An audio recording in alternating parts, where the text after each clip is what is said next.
Hai warga belajar Bina Harapan Bangsa, berjumpa lagi dengan saya Ibu Adinda, kali ini di kelas PKN. Bagaimana kabar kalian? Semoga kalian selalu dalam keadaan sehat dan tetap semangat untuk mengikuti setiap pembelajaran yang ada. Untuk kelas 11, hari ini kita akan membahas kasus-kasus pelanggaran kewajiban asasi manusia.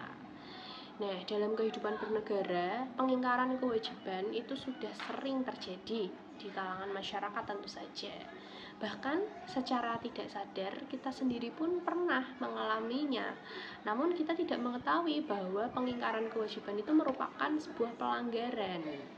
Nah, contoh-contoh atau kasus-kasus pelanggaran kewajiban asasi manusia itu apa saja sih? Yang pertama, itu tidak membayar pajak. Pasal 23 ayat 2 Undang-Undang Dasar 1945 menetapkan bahwa pajak itu untuk keperluan negara, mulai dari pajak kendaraan, pajak bumi dan bangunan, pajak penghasilan, pajak penjualan, dan lain-lain.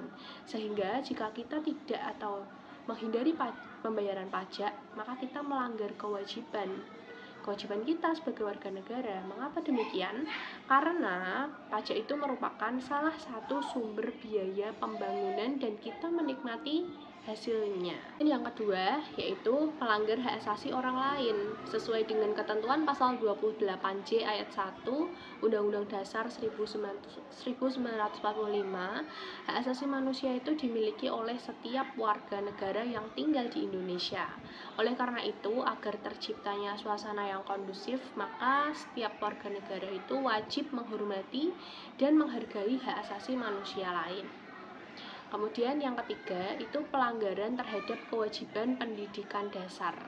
Dalam Undang-Undang Dasar 1945 pasal 31 ayat 1 amandemen menyebutkan pentingnya pendidikan bagi warga negara.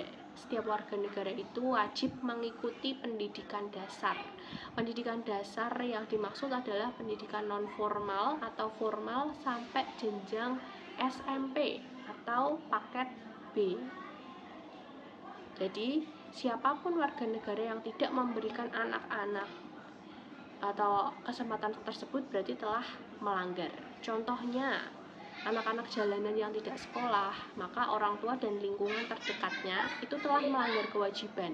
Keempat, itu tidak ikut serta dalam pembelaan negara, karena di pasal 30 ayat 1 Undang-Undang Dasar 1945 itu menyebutkan bahwa tiap warga negara wajib ikut serta dalam bentuk-bentuk usaha pembelaan negara sesuai perannya masing-masing. Jadi contoh pelanggarannya itu seperti menyebarkan berita bohong atau hoax dan gemar membuat ujaran kebencian di media sosial. Kemudian yang kelima, tidak ikut serta dalam mencapai tujuan pembangunan nasional. Jadi tujuan pembangunan nasional itu terdapat dalam pokok pikiran pada pembukaan UUD 1945 alinea 4, yaitu memajukan kesejahteraan umum, mencerdaskan kehidupan bangsa, melindungi segenap bangsa Indonesia, dan ikut serta melaksanakan ketertiban dunia. Selanjutnya yaitu tidak menaati peraturan lalu lintas. Nah, setiap warga negara itu kan harus menaati peraturan lalu lintas, baik sebagai pejalan kaki, pengendara motor, dan pengguna jalan. Contoh perbuatan melanggar itu tidak memakai helm, tidak membawa SIM, tidak membawa surat-surat berkendara pada saat berkendara. Kemudian merusak fasilitas umum dan membuang sampah sembarangan, itu juga melanggar kewajiban.